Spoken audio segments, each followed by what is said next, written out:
Hey Rock on Beer viewers, welcome to another Homebrew Wednesday. I am in the spare room again.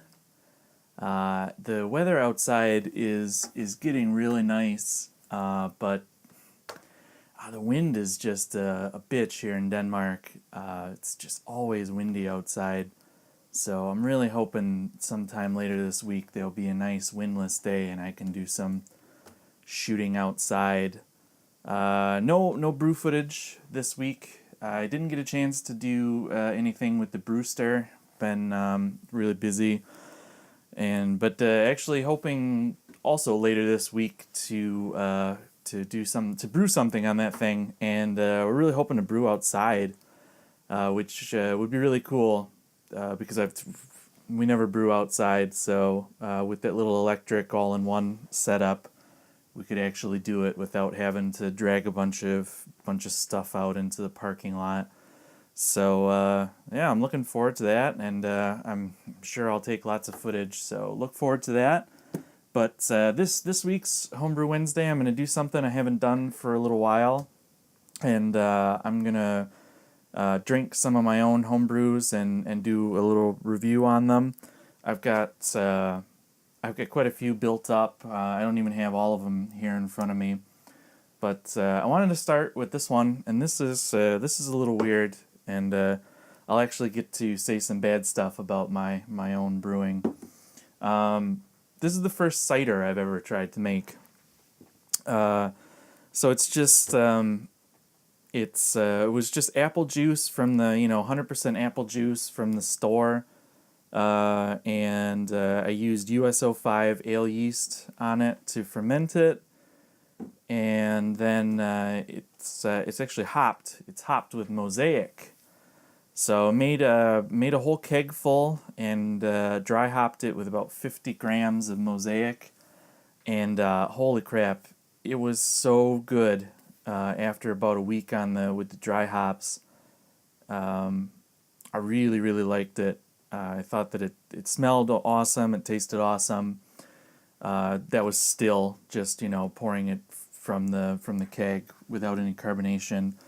But some other people thought that it was too dry. It ended around 1.008, so it's a little dry. But I mean it's about your standard IPA of pale ale. But well, we tried to back sweeten it. And this is the bottle. I tried to kill off the yeast using sodium metabisulfite solution to not kill them, but stop them from fermenting. And we added more apple juice with sugar dissolved in it, and hoping that the yeast wouldn't touch it and it would just sweeten the cider up a bit. But it didn't, and the yeast did a secondary fermentation. And you'll probably be able to see my face when I...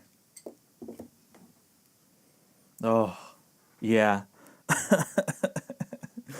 It's just sulfur. It's just crazy amounts of sulfur. Smells like, rotten eggs. I mean, you know what sulfur smells like. And it's such a friggin' shame because this thing smelled so awesome with those Mosaic hops in it, and you get a little bit of it, but it's the smell is pretty much ruined by that secondary fermentation with the sulfur and that'll probably fade out eventually. But I mean, for now, it is what it is. I mean, you can see look how clear it got. It's crazy clear for how fast I turned it around. For some guys, they wanted me to brew a hopped cider for them, and I mean, this is only, I can see the camera through it, and it's not even 2 months old, from pitching the yeast to having it here in the glass, force carbonated in the keg, of course. When you pour it in the glass, the sulfur dies out a little bit, and you actually can smell a little bit of those hops coming back, but yeah, it's still that sulfur really messes it up. It tastes much better than it smells. It is There's still some sulfur. There's some off flavors from the yeast that are there now from the secondary fermentation. But other than that, I get a lot of mosaic, a lot of like dank fruitiness, and then nice apple taste on the end. It's super crisp. It would be a decent cider if it didn't have that faint taste of sulfur and the big smell of sulfur. So gonna let that chill out for a few more months and see if that sulfur goes away or if the bottles explode, or who knows what's gonna happen with it. But I definitely want to do it again, and I definitely don't want to back sweeten. I like my ciders super dry anyway, so well, that's for a video another day.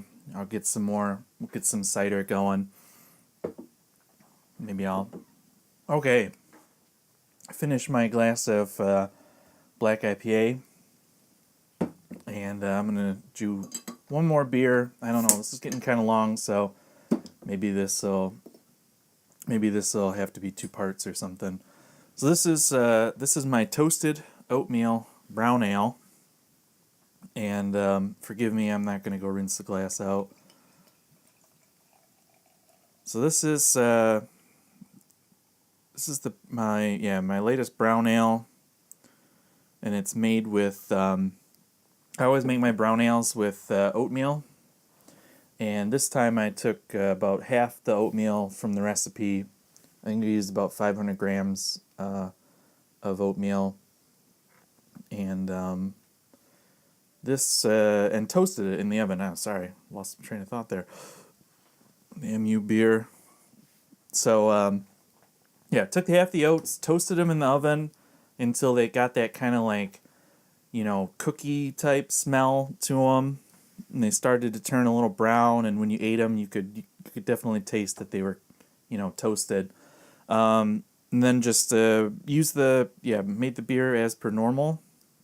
If you've seen my video for my toasted oatmeal pale ale, then you have that the flavor really came out in that one, and I wanted to see what it would be like in a beer kind of more appropriate for that flavor.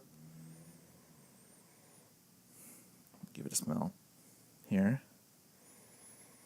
Actually, I haven't had a bottle since it carbonated, so this is nice for both of us. Well, I assume there's only one of you.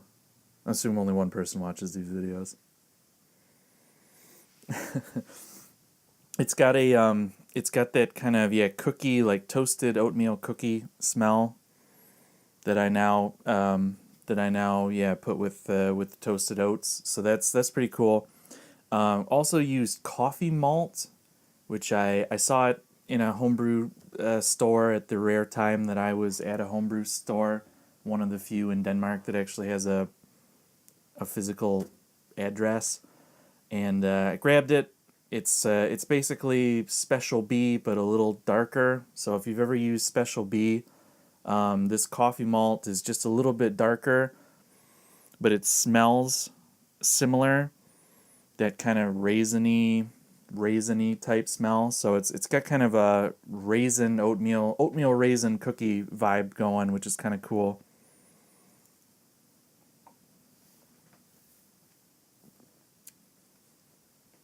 Yeah, but those toasted oats, they really dominate in the flavor, and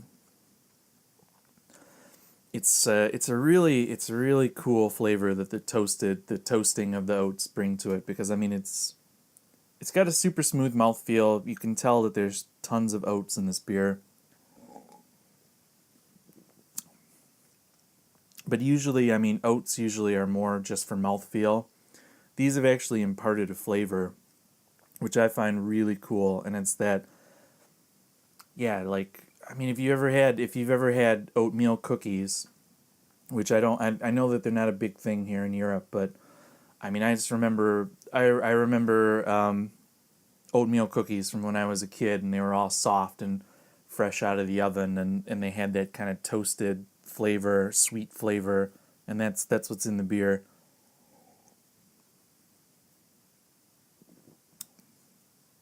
Yeah, it's really nice. It's that, yeah, so toasted oatmeal, and then on the back end, it's got that kind of,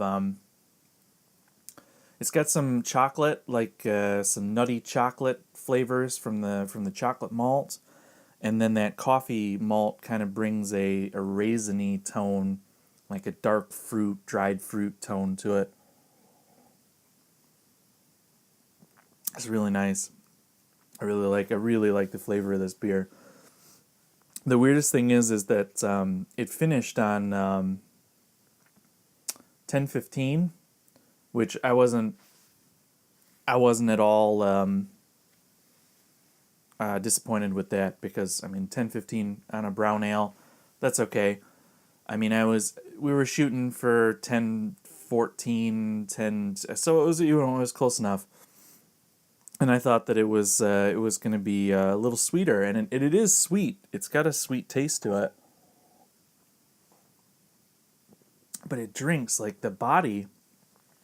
The body is ultra velvety, but it's just like, thin is a really bad word for. I mean, when I think of thin beer, I don't think of it as a good thing, but that's the only way I can really seem to describe this, is that it's just ultra drinkable, and it feels thin, but it's not. I mean, it has a, like, yeah, 10-15 body on it,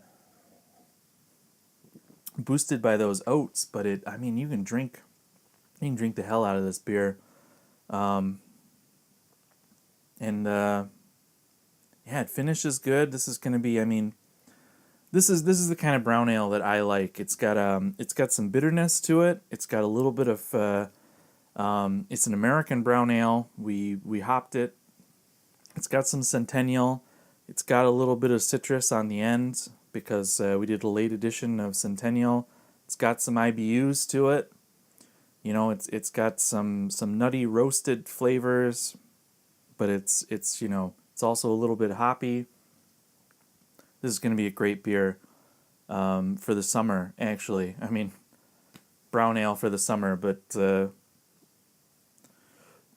is definitely great. I really like this beer. I don't know how much that mouthfeel is just so. I mean, it's so complex. You talk about like flavors being complex, but this mouthfeel is really complex, because it's sweet and full from the oats, but then I mean it goes down like so smooth, like goes down like a pale ale. It's a really great beer. Yeah, I'm not gonna sit here and toot my own horn for any longer for you guys. So if you want to check out the recipe, it'll be on my blog. I'll put the link in the description. I really like the way this turned out. So yeah, check out the blog post, and remember to subscribe to get more videos in the future, and check me out on Facebook and Twitter and Instagram. I've been getting a lot of followers lately. Thanks so much for following. It's you know, I've been blogging for years, and yeah, I've been blogging for years, but the videos have really kind of like, they're a little bit more interactive for me, and getting subscribers on YouTube, that really it really makes me excited to see that people are, you know, subscribing to watch more and interacting with the videos, and that's really cool.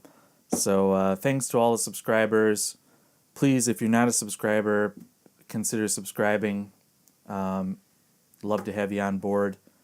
And, you know, until next time, cheers, guys. Thanks for watching.